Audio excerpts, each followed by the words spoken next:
Hey guys, Omni here. We are back for episode 2 of Willow. The first episode, I enjoyed overall, especially the production design and the creatures, man. That foursome that attacked the castle and all that, they were just awesome. I loved their entire aesthetic, everything about them. That was great.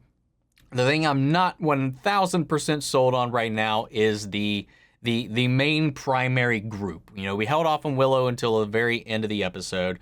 You know, Sorsha was in it for a mild amount of the episode. And, you know, right now, a lot of these kids are rough around the edges, especially our lead kid. But I expect that to kind of smoothen out as the season progresses. These kids all have kind of a lot to learn, whether it's their first time out in the wilds, out beyond the barrier. This rogue that they have with them seems to kind of have his head on straight, at least, and as far as being grounded in the world and kind of being their guide, their Mad Mardigan of sorts through the wilderness and the wilds, though they will be going into places even he has not traversed. It was fun. The whole thing was kind of interesting. I know the setup, I know where we're at. These characters are kind of stock right now, and I hope they kind of round out a little bit more. I think the first episode, it was just kind of the overall writing wasn't the best. But I've heard nothing but great things about this series from those who have gotten to watch the first 7 episodes, which there are only 8 of the season. So a lot of reviewers out there that got this early have seen everything except the finale. And I've heard nothing but good things about the show. I love the first movie. I was late to it, so I'm hoping the show lives up to that demand. But that said, guys, if you want to see the full-length reaction, check it out over on Patreon, or if you become a member of the channel, gets you access as well. It is a watch-along format, so you will need your own footage to sync up with the time code, see my reaction to the entire thing. You also get the same thing for all the other shows and movies that we cover here on the channel. You get to suggest and vote on what movies to react to each month. We got monthly Q&As, behind-the-scenes footage, trying to make it worth your while, so you are going to way to support the channel. But of course, I know never can do that.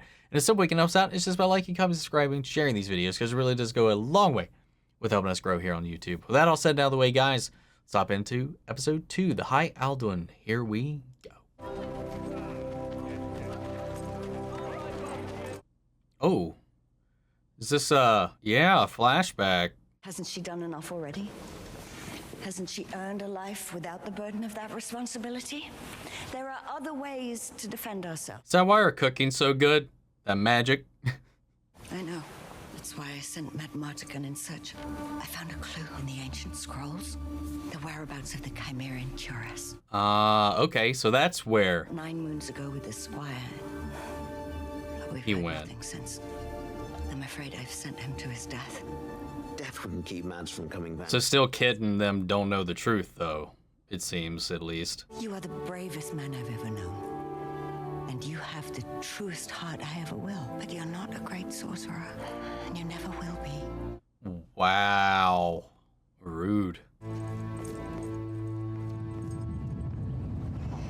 Hey, this is all you got, man. And shit's hitting that fan, so get over it. Oh, wow. They moved it all underground.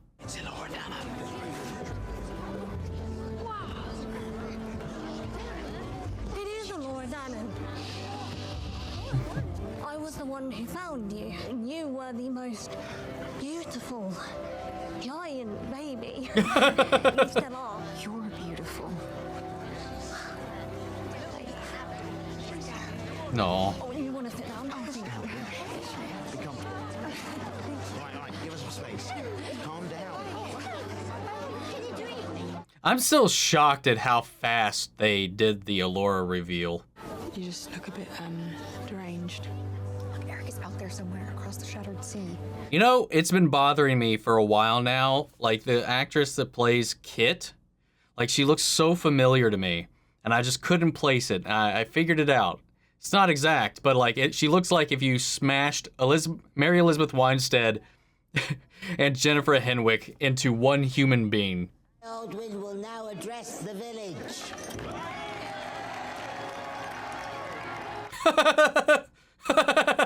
What? Good, brave people. We Nelwyn have seen our share of woe. We've suffered, sacrificed. The actress playing Mims is actually his daughter, isn't it? Like, in real life, I think. Could be remembering that wrong, but I think. I will consult the bones.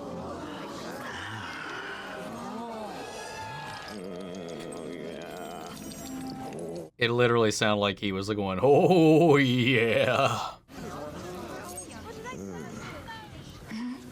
Interesting.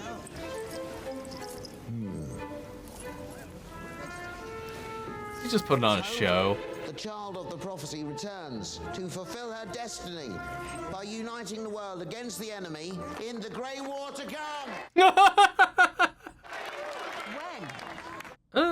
Next Wednesday. Once Elora here completes her training, who else is famished? Roughly how long do you think that will take? A couple of weeks or less, maybe, depending on how much she already knows. Which is absolutely nothing. Do the finger test. She ought to be able to pass that. Finger test!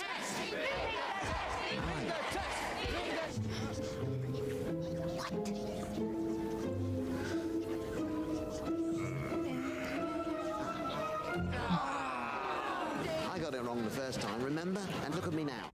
This is going over smoothly. I saw her the morning after Eric. She was quite upset.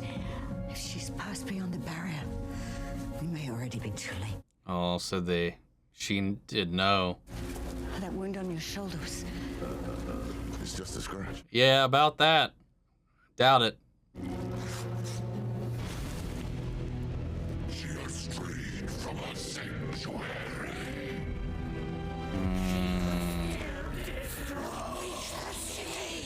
My disciple answers. Damn. Sorsha, you fucked up. You didn't know, but you fucked up. 2 days ago, I left Tir Asleen for the first time in my life. I crossed the barrier, fled from bone reavers. Now I've got this weird clicking in my jaw. Right there with you.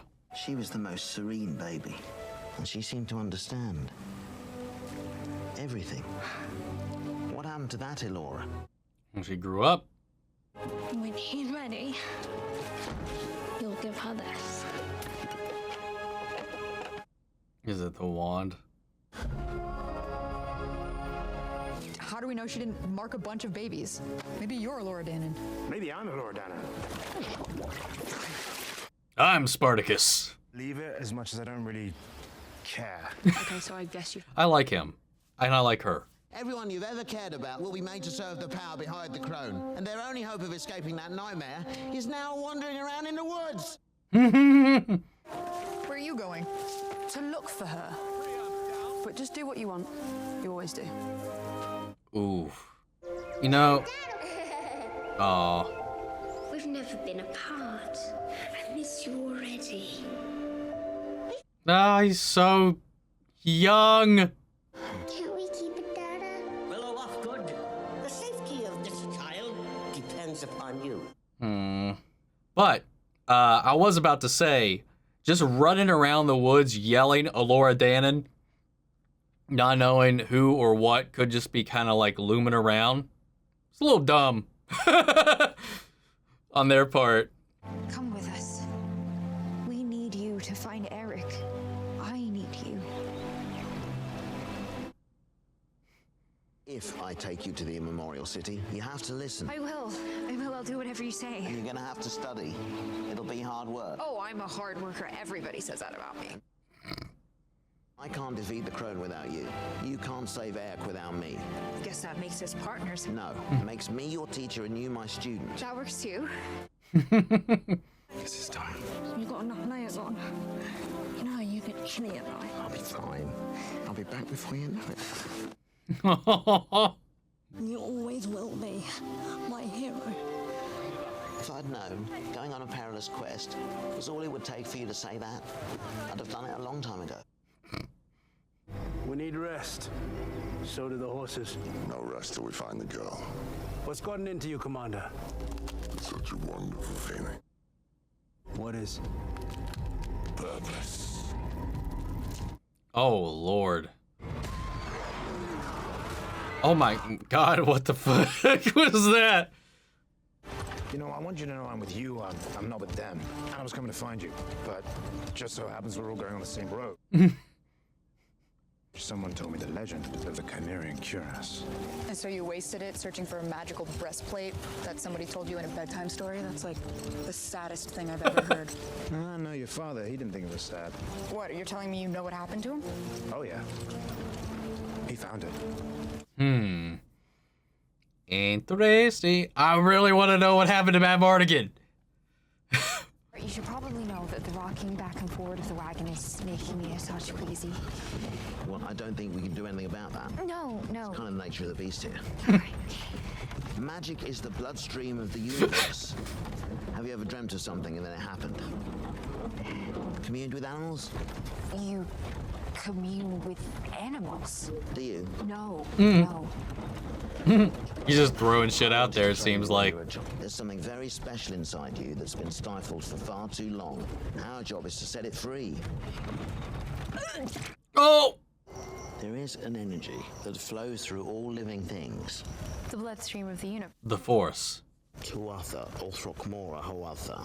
Tuaka, Throckmorda. Let's try it again. Repeating the words exactly as I say them. Tuatha, This reminds me of Joey trying to learn French. Just repeat after me. Je m'appelle Claude. Je découpe plow. Je m'appelle Claude. Je déplie blue. Huh. It's not quite what I'm saying. Really? Sounds exactly the same to me. This is not what we need for sorcery.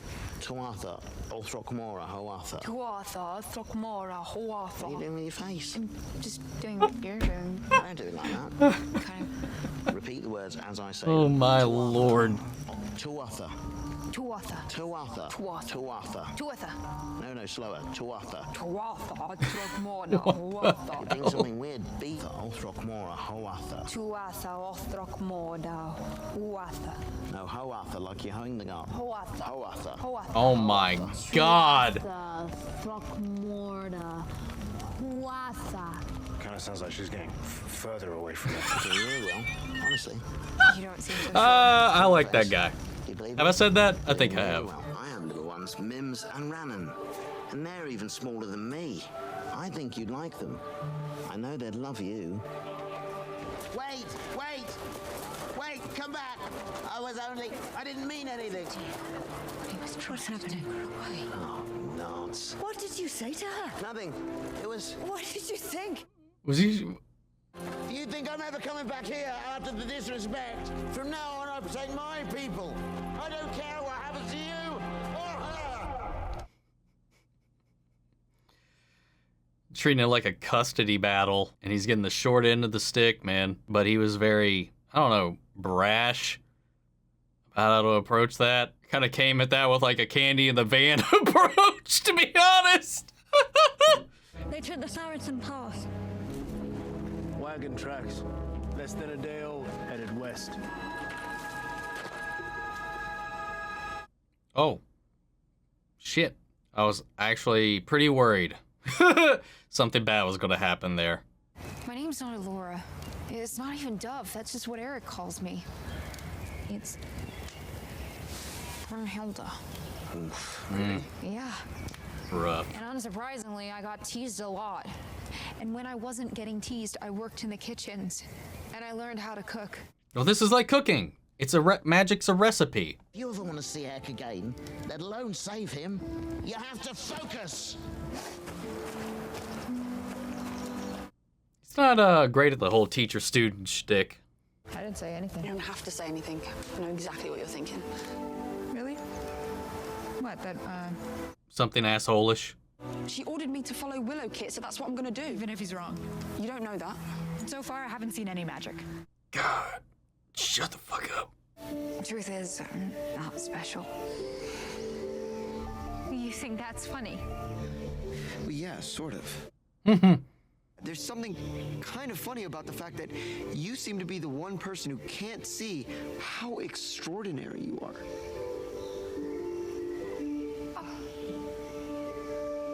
Yeah. What in the world? We gonna have a love triangle here already? Eric's been gone like, what, a day? And we got him coming in here macking on?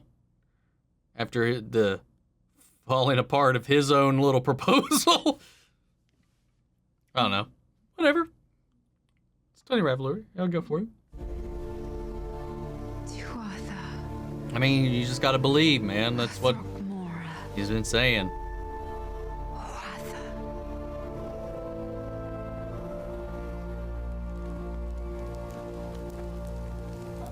Come on. She was Elora Danan once. She isn't anymore. You saw her fight the crone? No. My vision. I wake up on a battlefield. Crawl through the rubble. Oh my lord. Bikini. Till I find her. Oh, he's trying to prevent the vision he saw. No matter how many times I tried to change her fate. In the end, for our world to survive, Elora Danan has to die.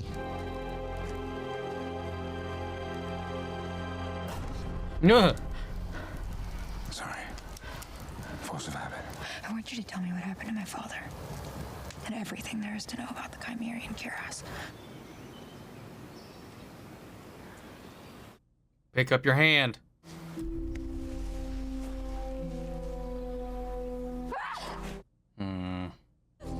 Please. Oh, whoa.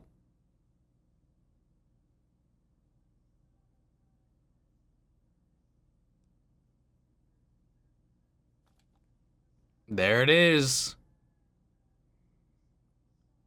Had to believe and pour herself into it.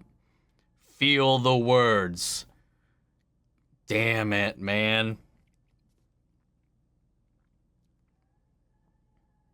All right, guys. That's episode 2 down. The journey is picked up. You know, Willow has taken on the role of teacher in this whole little dynamic, trying to nurture that part of Elora that's been neglected all these years. It's just, it's sad in a way to see how the group that kind of did all of this together has just kind of been torn apart. And the struggle of what to do and how to decide on how to handle this child and how they should be brought up or how she should be raised, that they couldn't really come to an agreement on it. I'm sure there was a way to balance this, but like they just, Sorsha is a bit of a hardhead and so's Willow. So it just kind of got lost in the mud a little bit. Then again, to be fair, Willow was played like a shady game trying to like fulfill this prophecy, you know? While at the same time, I get it. It is an important thing to happen. It's an important thing to manifest. And Sorsha's, you know, being the kind of realist she is and the kind of resentment she's probably has towards this whole business, considering her past, I get it where she's coming from. You know, magic can put an unnecessary burden on someone's life in worlds like these and these types of stories, and she's trying to protect her from that. You know, maybe more of a realist than one believing in prophecies, considering the things that they've already done and accomplished, that they could maybe do this on their own, maybe they don't need her, or that there's no actual threat. She doesn't really believe whatever Willow might be seeing until things start to kind of fall apart, and she's now having those visions as well, or similar visions.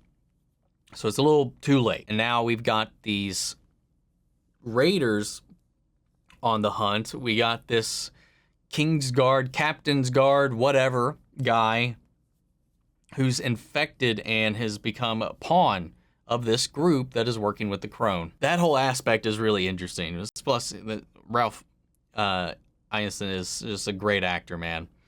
So seeing him, and just his voice too, especially when they modulate it a little bit, he's an intimidating foe, you know? So it's a lot of fun seeing him like on the prowl. It was a lot of fun also spending time with, you know, Willow and his people and getting to see, you know, kind of how that's evolved, how that's changed. You know, they've unfortunately had to move underground for safety concerns. Their village has been destroyed and plundered, but they seem to be doing great and doing fine. Willow's living it up as High Aldwin. So it's just fun. And also seeing Warwick's daughter in there and that whole dynamic in this way where it's kind of like she's actually talking to her father in a way. Like the dialogue between the two is a little meta. At least that's kind of how I perceived it. But it was still really charming. And I think it also kind of accentuated by the emotional impact that scene kind of gave on me. As far as the group says, like I said, previously, I think Erin Kellyman is, out of the kids, Tony Revolori just seems like Tony Revolori. He's just kind of being around there. But Erin seems to be really giving herself into this role a little bit more. And out of the kids we've been introduced to, she's definitely my favorite character we've got. Kit is that archetype that just, she's brash, she's rough, she's a see it to believe it kind of person. She's kind of just out for, I don't want to say for herself, but like I don't know, she's not one to kind of like open up or close in with anybody else easily. So like she's butting heads with the entire group pretty much. And even to this point with this rising like issue, with this tension, this frustration of this person she thought was just nobody being the most important person ever and just fumbling through it while she's this person who's been raised and held back in her mind this entire time by her status, by her position, by her name, her legacy, while having all of these skills.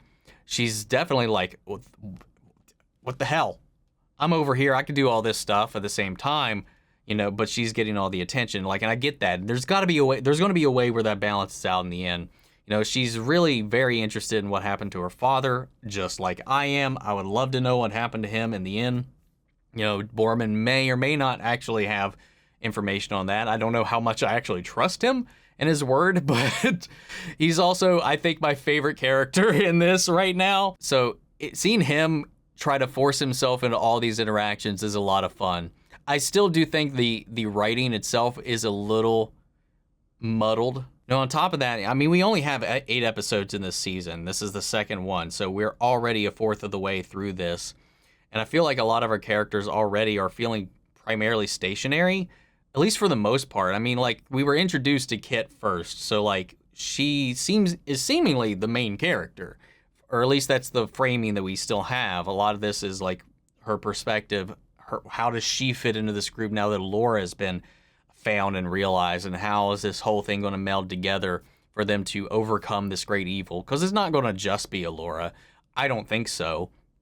I'm sure she's a major part of the prophecy, but everybody in this group is more than likely going to become relevant to the end goal, end game of it all. But like right now, it seems like the only people that have had like even the most minuscule amount of growth at all has been Allura, and oddly enough, Tony Revolori's character, because I still don't even know that character's name, or I haven't committed it to memory. But like he's already kind of coming out of his shell, especially being away from his family, where he's got to be all duty and family or whatever for the kingdom, for the land. He's out here. He's being himself. He's talking out. He's talking about things he's interested in. He's these things that he, kind of in his spare time when he's not bogged down with all of this this obligation, he's able to kind of discuss and kind of at least allude to some passions he actually has and kind of come out and be himself a little bit. It's minuscule. It's a little bit, but like it's there. But I also don't know, because of the interaction, the chemistry in that moment when he was approaching Allura about helping her with her training and the Arcana and all that stuff. There was a little bit of tension there that I just hope that it doesn't end up being like this weird love triangle thing that happens throughout this, unless it happens naturally. And the Arik thing, I don't know how that's going to go, because the end goal right now is to get Arik back. Is that the season-long goal? Is that something we'll accomplish earlier? Is there a twist involved with that? I don't know. Overall, though, like I had fun with the episode. The world, the tone, the vibe, and when things kind of kick up and happen, it's really got me synced in. On top of the sweeping sceneries, the landscapes, the when we see them, the creatures. It's just a lot of fun. At this point though, I really can't wait for Kit to kind of like balance out, level out. Because right now it's really like in almost every scene, it's Kit versus everybody. You know, even though they started off on the same page and like very amiable, you know, obviously because there's feelings there that maybe they can't talk about or express openly and, you know, back in the kingdom or anything like that. But even between her and Erin, again, it'll give me time. Hopefully I'll start to remember their names. I remember Kit's name because I don't actually know the actor playing Kit. But, you know, even right now, they aren't on the same page at all. Now that this mission is out there, like, because Kit is very just abrasive about the whole thing and not taking any of it seriously and not treating it with any kind of, like, reverie at all. Maybe that's the wrong word, but I think you know what I'm trying to say at least. You know, it's rubbing her the wrong way because, you know, she's devoted to the kingdom. Like, she's a knight. That's her aspiration, is to be taken seriously, to, you know, uphold her oath and all of that. And, you know, she's sticking to it. While, again, someone like Kit, who's been raised in this environment, kind of inadvertently has this entitlement about her, and like now being out in the world and now being challenged by this new person that everybody's got their attention on. You know, she's got a lot of self-reflecting to hone in on. And, you know, on top of everything that's going on, her brother, her missing father, and all this stuff, like I get it, but she's not really helping her case at all right now, man. But guys, what did you think of the episode? Sound off the comments. Let me know your thoughts down below. We'll carry on the conversation after the video. Remember, if you want to see the full-length reaction, check it out over on Patreon, or if you become a member of the channel, get you access as well. And speaking of, before we go, I want to shout out our channel legends: Manny Sherritt, Ryan, Karen, Philly Vane, Yori, Corey Scott, Margaret Grace, Melita, Robert Anguiano, Raven McGann, Jeffrey Hale, and M. Sephiroth. Thank you guys so much for your continued support. But that's it for this video, guys, and I'll see you all in the next one. Take care, everybody.